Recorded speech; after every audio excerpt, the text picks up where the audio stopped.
19 अप्रैल को जेल से बाहर आ सकते हैं नरेश मीणा।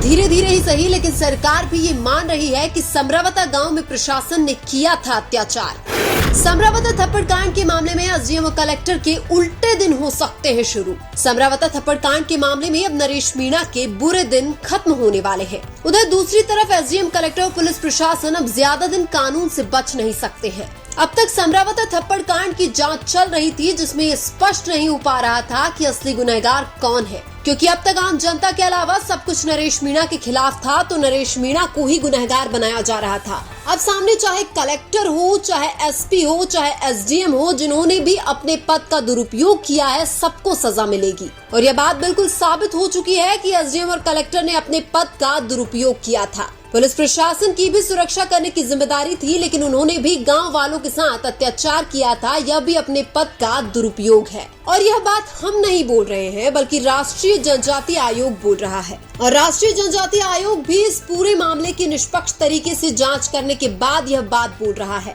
राष्ट्रीय जनजातीय आयोग इस बात में भी दखल दे सकता है कि नरेश मीणा ने थप्पड़ मारी थी, तो उनको सिर्फ और सिर्फ थप्पड़ की सजा दो। और अगर नरेश मीणा को थप्पड़ के अलावा जबरदस्ती दूसरे मामले में फंसाने की कोशिश करोगे, तो जनजातीय आयोग दखल दे सकता है। और अब तक असली लड़ाई यही थी कि नरेश मीणा को जानबूझकर गलत धाराओं में उस काम के लिए गुनहगार बना रहे थे, जो काम उन्होंने किया ही नहीं। क्योंकि जब नरेश मीणा के खिलाफ कांग्रेस और भाजपा दोनों पार्टी थी, प्रशासन भी उनके खिलाफ था, तो कुछ भी रिपोर्ट बनाई जा सकती थी। यानी कि नरेश मीणा यह जानते हुए भी कि उन्होंने वो गुनाह नहीं किए जिनमें उनको फंसाया जा रहा है, फिर भी वो कुछ नहीं कर पा रहे थे। लेकिन फिर अचानक यहाँ पर एंट्री होती है राष्ट्रीय जनजातीय आयोग की, और सब कुछ अचानक से बदल जाता है। हालांकि राष्ट्रीय जनजातीय आयोग ने ना तो सरकार के इशारों पर काम किया और ना ही प्रशासन के इशारों पर काम किया। उल्टा जनजातीय आयोग ने तो सरकार और प्रशासन को निर्देश दिया कि समरावता गांव के लोगों को डराया धमकाया ना जाए। राष्ट्रीय जनजातीय आयोग ने यह भी आदेश दिया था कि गांव वाले अपना बयान देने गांव से बाहर नहीं जाएंगे, जो भी बयान लेने हैं गांव के अंदर आकर लो।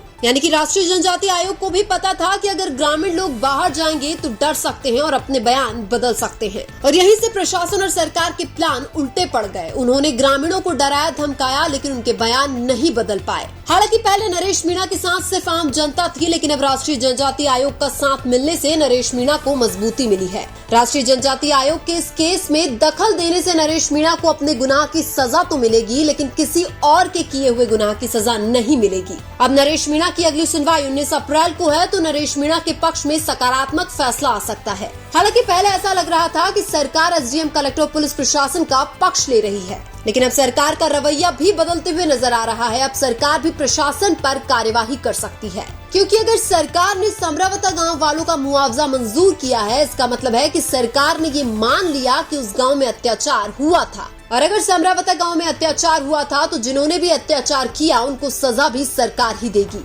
इसलिए अब ऐसा लग रहा है कि जो अत्याचार करके अपने गुनाह छुपा रहे थे, उनके उल्टे दिन शुरू हो चुके हैं। अब एसडीएम, कलेक्टर और प्रशासन की जितनी मुश्किलें बढ़ेगी, नरेश मीणा की मुश्किलें उतनी ही कम होगी। क्योंकि अगर एसडीएम, कलेक्टर और पुलिस प्रशासन अपनी गलतियों को नरेश मीणा पर नहीं थोपते, तो अब तक नरेश मीणा बाहर आ चुके होते। अब यहाँ अगर नरेश मीणा को जमानत मिल जाती है और वो जेल से बाहर आ जाते हैं, तो उनका राजनीतिक करियर बहुत अच्छा हो सकता है। लेकिन नरेश मीणा को भी अपने गुस्से पर कंट्रोल करना होगा। यही एक कमी है, वरना जनता तो नरेश मीणा को बहुत पसंद करती है। अभी तो सिर्फ गिने चुने राजनेता ही नरेश मीणा के साथ है, लेकिन भविष्य में बहुत सारे राजनेता नरेश मीणा का साथ देते हुए नजर आएंगे, क्योंकि गांव-गांव में नरेश मीणा के नाम से लग रहे बोर्ड यह दिखाते हैं कि नरेश मीणा ने जनता के दिलों में जगह बनाई है। और यह भी सुनिश्चित है कि नरेश मीणा भविष्य में विधायक या सांसद जरूर बनेंगे, चाहे पार्टियां उनको टिकट दे या ना दे, क्योंकि जनता उनके साथ है।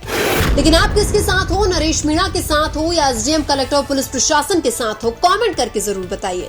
वीडियो अच्छा लगा तो लाइक कीजिए और हमारे चैनल मीना की आवाज को सब्सक्राइब कीजिए। धन्यवाद।